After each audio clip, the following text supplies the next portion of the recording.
Hi hello నమస్తే welcome back to my channel Tenugu Mamata blogs. Like చేయండి, share చేయండి, comment చేయండి. అలాగే సబ్స్క్రైబ్ చేసుకోవడం మాత్రం మర్చిపోవద్దు. పక్కనే ఉన్న బెల్ ఐకాన్ని ప్రెస్ చేయండి. అప్పుడే నా నోటిఫికేషన్స్ అన్నీ మీకు ఎప్పటికప్పుడు వస్తాయి. ఈరోజు మనం చేయబోయే స్పెషల్ జొన్న పిండి బెండకాయ చారు.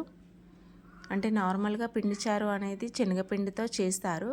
కాకపోతే జొన్న పిండితో కూడా చేస్తే ఎలా ఉంటుందో ఇప్పుడు మనం చూద్దాం. దానికి ముందుగా స్టవ్ పైన ప్యాన్ పెట్టి దాంట్లో ఒక 3 స్పూన్స్ ఆయిల్ వేసుకోవాలి. అంటే మనం రసానికి ఎంత సరిపోతుందో అంత ప్యాన్ పెట్టుకొని వేసుకోవాలి.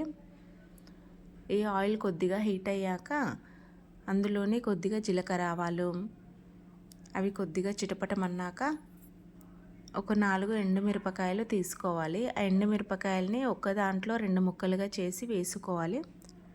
అవి కొద్దిగా వేగాక ఒక 2 ఆనియన్స్ పొడవుగా కట్ చేసి పెట్టుకోవాలి. వాటితో పాటు ఒక 4 పచ్చిమిరపకాయలు మధ్యలోకి పొడవుగా కట్ చేసుకోవాలి. ఈ పచ్చిమిరపకాయలని ఆనియన్స్ను కూడా ఇందులో వేసి కొద్దిగా ఫ్రై చేయాలి. దాంట్లోనే కరివేపాకు కూడా వేసేయాలి.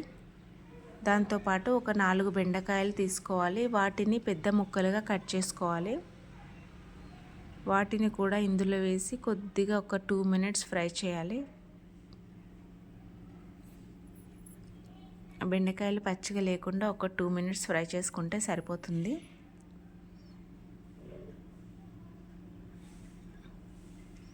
వీటిలోనే ఇప్పుడు ఒక 1 స్పూన్ అల్లం వెల్లుల్లి పేస్ట్, ఒక 1 స్పూన్ పసుపు కూడా యాడ్ చేసి ఫ్రై చేసుకోవాలి.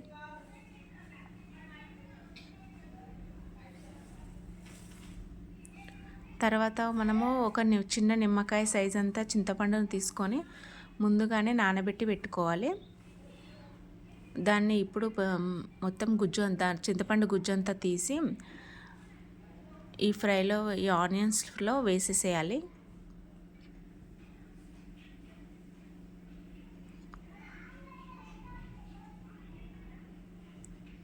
దీంట్లో వేసి కలిపి మనము రసానికి ఎంత వాటర్ సరిపోతుందో అంత వాటర్ ఇందులో వేసేసుకోవాలి. సాల్ట్ కూడా కలిపేసి తగినంత సాల్ట్ ఇప్పుడే వేసేసేయాలి. మనం స్టార్టింగ్ నుంచి అయినా సాల్ట్ వేయలేదు, తగినంత సాల్ట్ ఇప్పుడే వేసేయాలి. సాల్ట్ వేసి వాటర్ వేసేసుకొని ఇది మనకి మంచిగా మసలాలి.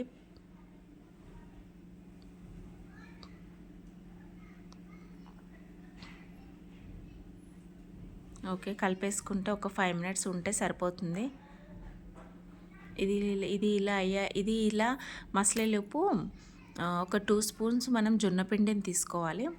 జొన్నపిండిని తీసుకొని దాంట్లో వాటర్ వేసుకొని మనం పల్చగా కలుపుకోవాలి. దాంట్లో ఉండలేవి లేకుండా మంచిగా పలచగా మొత్తం కలపాలి, వాటర్ వేసి ఎక్కువగా.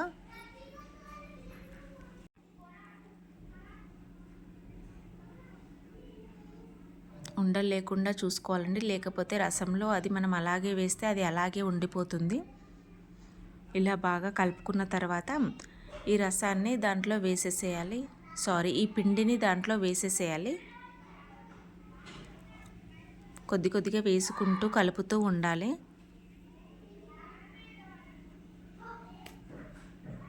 వాటర్ అది కొంచెం చిక్కగా అనిపిస్తే మనకి కొన్ని వాటర్ యాడ్ చేసుకోవచ్చు. చివరిలో ఇక కొత్తిమీర యాడ్ చేసేయాలి. దీంట్లో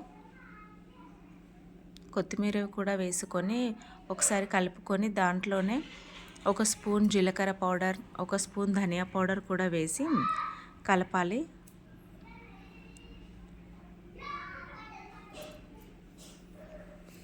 ఇవి వేసి కలిపాక ఒక 5 మినిట్స్ ఉంచాలండి. ఒక 5 మినిట్స్ ఉంచితే మనకి అది జొన్న పిండి బెండకాయ చారు అనేది రెడీ అయిపోతుంది. ఇలా ప్రిపేర్ చేసి చూడండి ఒకసారి.